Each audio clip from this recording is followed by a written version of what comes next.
Let's start over again. Let's start over again. So I don't have to have two that I have to push together. So, anyways, we're going to talk about the Home Alone movies. Let's do a debrief on the third one, which is basically crapped on and said it's the worst one and the worst holiday movie. Of course, this is from the, well, not really, it's not from the guys who actually said that The Grinch was the horrible movie of all time, and then all of a sudden, oh my gosh, it's in the top 50 of holiday movies of all time. Ooh, and it was 3% on Hot Tomatoes. Yeah, you look on Hot Tomatoes now, you'll see that it's not 3%. That was for a long while the lowest ranking movie of all time on Rotten Tomatoes. But considering now, they were like, oh shit, and went the next day. Make sure that the next day, when everyone looks it up, that is actually more than 3%. But a long time ago, it was 3%. They had to cover their ass. Anyways, Home Alone 3 is ranked as the worst holiday movie, but you gotta think about it is that when it comes to the first two Home Alones, when they get to the third one, Macaulay Culkin, you can't get him. Kevin McAllister is most likely a teenager now. He's able to call the police. Heck, he might be able to go toe to toe with freaking Marv and Harry and actually do fisticuffs. He could actually beat the shit out of them hand to hand combat. I'm pretty sure that's what can go down now. Not to mention, what else is there? He's gonna go to another country now, and he has to deal with another country like the Congo, and he has a house there. That's pretty far fetched. That's pretty very far fetched. Sorry, but that's not gonna fly. So what they did for Home Alone 3 is they tried to do something bold. We got a new kid named Alex, and this deals with the whole microchip that they put into a toy car to get through customs so they can give it to a Chinese organization that is up to no good. But lo and behold, a freaking elderly lady accidentally switched bags because she wasn't looking, and plus she's an elderly lady. She wants to get home. So she didn't notice and she took the wrong bag. And then you get to the messed up crazy hijinks of where in the first Home Alone, they did want to kill him. In the second Home Alone, I think they did want to kill him. Third Home Alone, yes, they do want to kill him. Yeah, so basically you see the trend here, and then it stopped there. We can continue on saying how it was actually very remarkable. Of course, you have freaking dang it, come on, what was her name? Anyways, Black Widow was in it as a kid, so come on now. Why in the world are we dissing this movie? Now we get to the worst ones of them all, 4 and 5. Kind of funny that I have a review on the fifth one, and there's many people who thumbs it down because I gave it a hard time. Which again, I'm still going to give it a hard time because it actually sucks.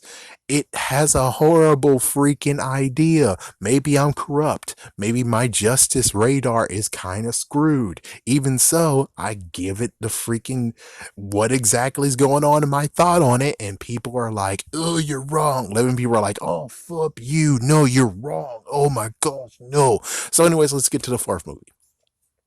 The fourth movie, since the third movie didn't do too good, they couldn't actually do a second one where most likely Home Alone 4 would have been Alex again and jail, and they're up to revenge for Alex, and Alex is a little bit older. That would actually have been a cool movie, but well, it didn't do good. The third one didn't do good or fair, and it didn't do as good as the other two, so they decided to what? Reboot the freaking franchise. So they reboot the franchise. It wasn't in theaters. Home Alone 3 didn't go into theaters either. But Home Alone 4 did worse. Not only straight to video, but it actually decided the year before to put it on TV on ABC. I missed that. And they technically said like a few weeks later is going to be on, in VHS. And then later on, they're like, oh, no, we're going to release it 1 year later. And I'm like, so you're going to release the VHS 1 year later, and since it technically was a TV movie, did you fix it? Did you actually make it so it's like actually a movie? And well, what they did was they just put the freaking TV version of the movie in the freaking VHS, and most likely even in the Blu-ray and DVD. I don't know for yet. But even so, it's like, yeah. I'm pretty sure they're skipping over the fourth movie, and it's not even called Home Alone 4. I think that was just a custom one when it came to the commentary that I found. Yeah, they don't even call it Home Alone 4. They call it Home Alone Taking Back the House. Let's talk about Home Alone 4 in detail, shall we? So Home Alone 4 is a reboot. We got freaking Kevin McAllister back, but they recast him because Macaulay Culkin is way too big. They do have the mom and dad, but not the original mom and dad. No, the original actors, no, they didn't get them. They got recasted too. They lowered all the casts to where it's like just an older brother and older sister. So Buzz and I don't think the French did the French one made it. I'm not sure the French speaking sister actually made it into this movie, and into the new canon.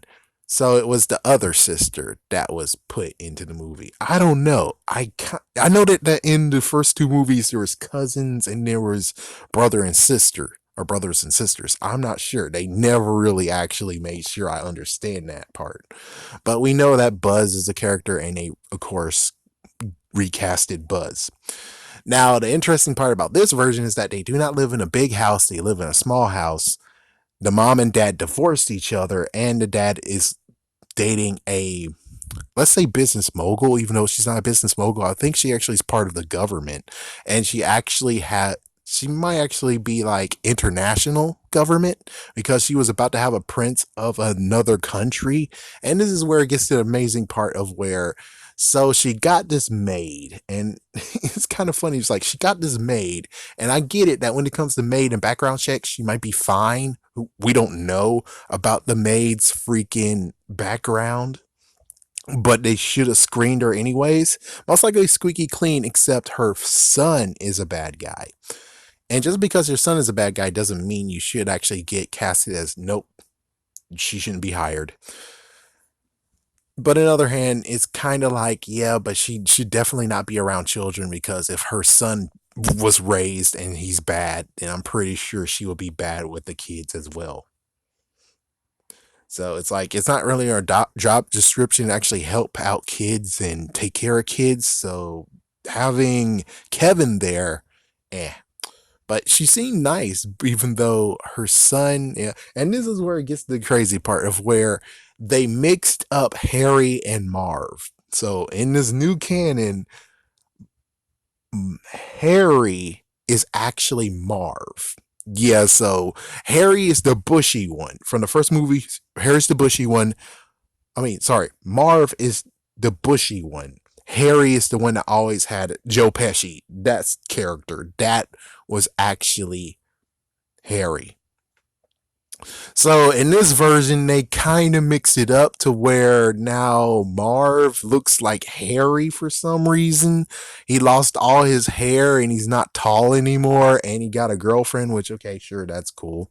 And it's like, it makes sense that Harry ditched Marv because last two times, the reason why he got caught is because kind of Harry's fault in a way. Well, at least, sorry, Marv's fault. Because in the first one, Marv kept the water running so they know how many places they hit. Second one, was it really Marv's fault? I know the first one where they got caught again. Well, I think I don't know if they went to jail before, but they went to jail at the end of the first movie, and that was technically Marv's fault. So it makes sense that Marv and Harry parted ways, and he's like, I can do this crap myself. While for Marv, for some reason, has a mom, and it makes sense the mom actually has the hair, and I'm like, why weren't you able to cast someone with the hair? And I don't know. It gets to the point of where it's like, I don't understand your continuity and your ideas of this. It's like, I get you can reboot things and change things, but it's pretty stupid if you do all this. I would prefer that you're like, oh, Harry's younger and Harry has a girlfriend and his girlfriend takes place of Marv. Makes sense. But yeah, that didn't happen. And well, it has its moments, but more than anything, it's just the messed up part of where it was a reboot. And the thing that really killed this movie is the fact that it's made for TV. And you should have actually, when it came to releasing it, not make it for TV, make it actually a movie without those commercial breaks, but they had the commercial breaks in it, and that's what really killed this movie. Other than that, I don't think they shouldn't have rebooted it. It's like, yeah, they shouldn't have rebooted it at all because as they can see, we get to the fifth movie and did they continue on with the rebooted part? Nope. They started with another kid that I don't know the name of, but I'm pretty sure with the DVD I have over here, I can read his name. Hold on one second. Where did I put that stupid DVD of it? Okay, where's the DVD? Here it is. Okay, let's see. Finn Baxter. That is his name. Finn Baxter.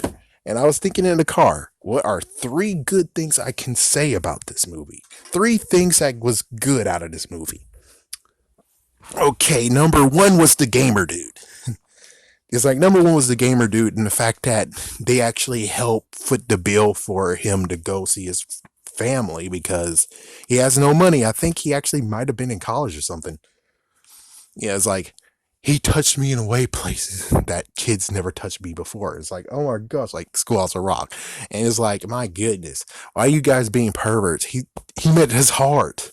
Yeah, it's kind of funny where he tried to warn the parents, and parents thought he was like a creepo, and then they called the police at his house, and then they went to his house, and it turns out no, the kid needs you. And it's like, oh fuck. So they watched they all watched together in the gamer's place everything that was going on, and it's like, my goodness. It's like, yeah, that's one thing. Number two is the fact of when the sister got locked into the freaking vault area, she decided to pick up the book and read. That's cool. Third one is the person who played Crab Man or Crab Guy in My Name is Earl. He got work. They actually paid him to be a part of this movie. And that's the only three things I can actually say good about this movie. It's been 5 years. Will I watch the movie again and be like, I changed my mind? No. Even thinking about this over and over and over again, the real messed up part is that it's the same old story of where it's like, did they break into his house? Yes. Did they steal anything? No. Did they damage his house? No. What are they there for? A painting that they did not know exists in their house in a freaking room that they don't know they have. And it's like, okay. So it's not their property. Nope. The painting's not their property. Nope. Does anyone care that the painting's missing? Nope. Not unless you actually tell or something about the painting. It's not like as if the Mona Lisa's been stolen and it's been 20 years and then all of a sudden here's the freaking painting of Mona Lisa. It's like if it and it is valuable. It's like $10,000 plus dollars, $100,000 plus dollars. Even so, it's like, but does the museum even give a shit about this freaking damn painting though? The correct answer is not really. It's just because of the value and uniqueness is what they care about. And let me just say, like, personal life. I actually was a junior docent at a museum for like a couple of years. Let me see, maybe even a decade. You know what they do with paintings after they finish having them in art in an exhibit?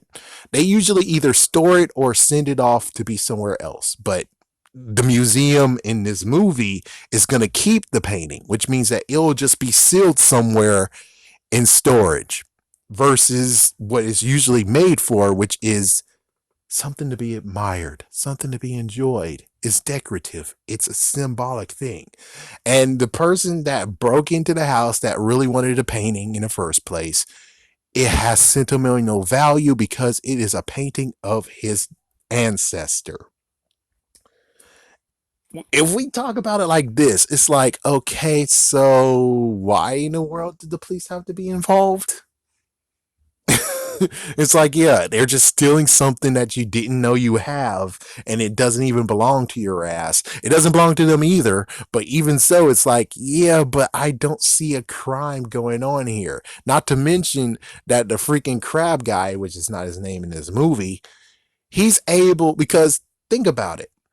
the freaking safe is still triggered. It's still able to lock someone in, and then all of a sudden you need a locksmith or someone to open it up. The freaking safe is still actually messed the frick up. I'm pretty sure that's the true part of it. So it's like exchange for saving your sister who got locked in the damn safe, and also he most likely can easily take that safe apart so you have an extra room. You don't get locked in there anymore. And they just take the painting. I don't see any crime whatsoever. I'm pretty sure there's no crime because it's like, oh my gosh, the museum is been stolen from museum and the museum's not like on a lookout or say wanted or something. It's like never and ever that when it comes to something's been stolen in a museum, there isn't a freaking wanted poster or something they're waiting for. Just like in The Simpsons, where they actually stole a lot of freaking paintings from a German person or from some bad guy, and they lock the freaking paintings away. And whoever's the last person to live gets to have those paintings as themselves. And of course, in the end of that episode, they found a descendant, and the descendant doesn't give a shit. He's like, "Okay, I'll take them. Why not? Sure." It's like there's many people who actually would admire the painting and love the painting in their house. And here it is where it's like, geez, man, I mean, this movie just doesn't have anything going for it at all.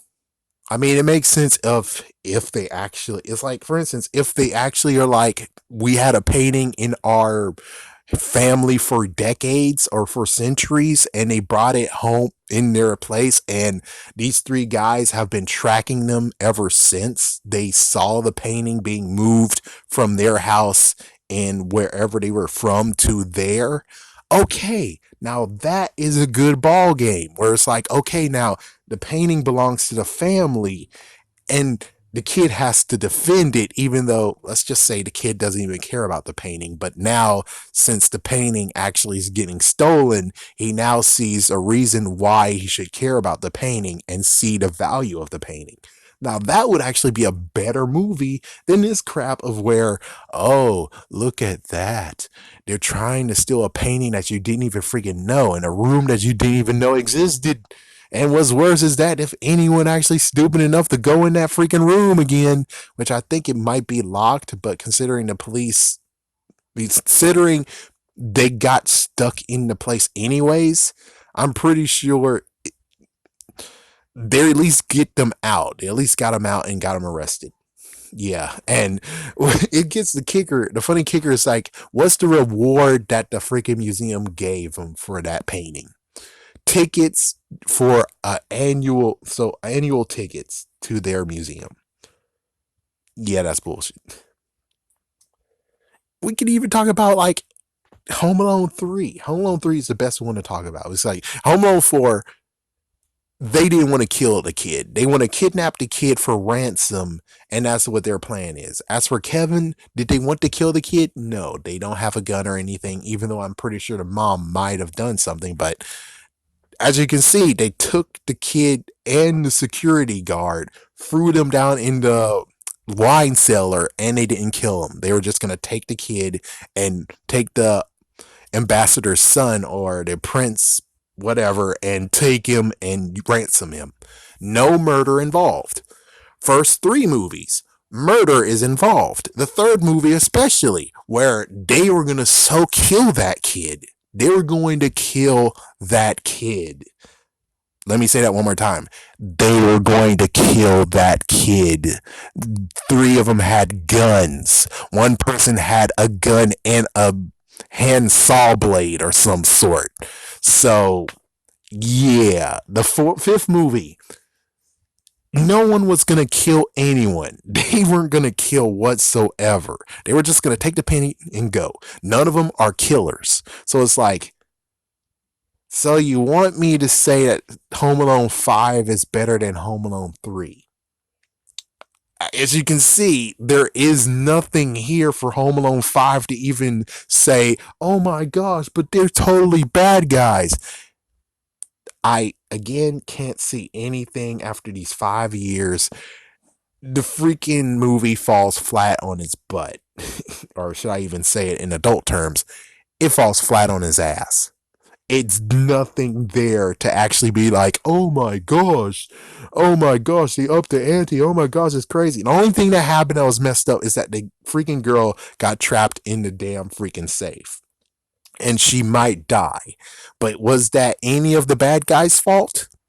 Somewhat, but in the end, she did go downstairs and got herself locked in. So basically, her death, if they never came back, would be on her ass. Just saying, it kind of would be on her ass. But that's about it. That's everything. I mean, the whole hijinks, booby trapping the freaking house. I didn't see anything that truly was like, oh my goodness. Like, for instance, Home Alone 3. Holy frick, he booby trapped that house. He seriously did. He trapped the outside, he trapped the inside, and he actually made sure that, oh my gosh, these guys have guns. I need to make a fake gun so just in case I can actually save myself because, well, they're here to kill him. So he switched the guns out, which was a smart move. He didn't switch it out himself, but he was able to actually switch it so that the bubble gun was in the hands of a dude that seriously was the leader and he was going to seriously kill him. Heck, the freaking girl in freaking Home Alone 3, the freaking bad girl, the bad guy girl, the bad individual that's a girl, that's a woman. She left the elderly lady, Mrs. Hess, in a freaking garage tied up with the door open, meaning that she could have froze to death. Seriously, she could have froze to death. You can see how hardcore Home Alone 3 is. Very hardcore. Let's look at Home Alone 5 again, shall we? There was no elderly person in there, and was there ever anything of where the kid could have actually got killed or hurt? The correct answer is no. They weren't there to kill. They were able to go in, sneak out, take the painting, and they're going their merry way. The only thing that was messed up is that there was going to be a double cross of where the leader was going to screw over Crabman and the girl because they were like, oh, we're going to sell the painting and we're going to get lots of money, which he just wanted to keep the painting. So who knows if he actually has money, which maybe he does, but I think he would have just screwed those two over and then that would have been a good movie of where it's like, okay, those two are going to get him back and it'd be like Ocean's 14. That would be freaking awesome, man. It's like, that's the only thing that would be cool is that if they did get away with it, Ocean's 14 would be them, those two, getting a crew and screwing over that guy, taking his painting and selling it because, well, he was going to backstab him. He was going to leave them after he gets the painting. But of course, that in quotations heroes had to win and they had to take the painting, give the painting back to the museum, and trap those three so they can get arrested. Was it messed up that they broke into their house? Yes. Yes, it is. Could they have done it differently? Yes, they certainly can. It's like very easy where they could easily just manipulate and be like, oh my gosh, you have a safe down below. And that safe is active. And it seems to me that that safe could easily be a death trap where you lock in. It's like we could easily turn it into a panic room. It's like, oh, yeah. Yeah. So basically, they'll go in there, change it out. Hopefully, the dude got skills to change it into a panic room. I mean, change the door and stuff. And it'll be on them because, well, not the thieves, but the family because they're going to be paying for it. And they're able to take the painting out. It's like, yeah, that makes more sense. But anyways, Home Alone 5. I guess sadly I'm going to actually do another. I'm going to watch it. Yeah, I'm going to watch it. I'm going to do a commentary. And I'm just going to just diss his ass like I did in the fourth one because it deserves to be dissed horribly. It's 5 years later. I still actually don't believe. Maybe at the end of that commentary, maybe I finally have a change of heart and say, I saw the error of my ways. Those bad guys were bad. That freaking painting that belongs to a museum and not them, even though it's painted of his ancestor. And it's like, my goodness, this freaking movie sucks ass. I'm glad and also very hesitant to say that I'm glad there's going to be a reboot of Home Alone. Yeah, Disney's going to reboot it. And they're like, oh crap, Disney? Oh, good lord. The only way how to make it good is that the people, the writer or whoever was responsible to Spider Man Homecoming, I think it was the director, if he was a part of it, if he is a part of the new Home Alone series, because they said that they want to frame it like John Hughes and they did a remarkable job, then get those guys and make a Home Alone movie with him. Just don't make it a true reboot of being like, oh, we're doing a reboot of the first movie. It's like, no, don't do that. It's like, make it Home Alone, but don't make it like a brand new version of the original one. It's like, please don't. Just make it Home Alone, but you're revitalizing it. It's like you don't have to call it Home Alone 6. You could just call it Home Alone, and then we'll see how that goes.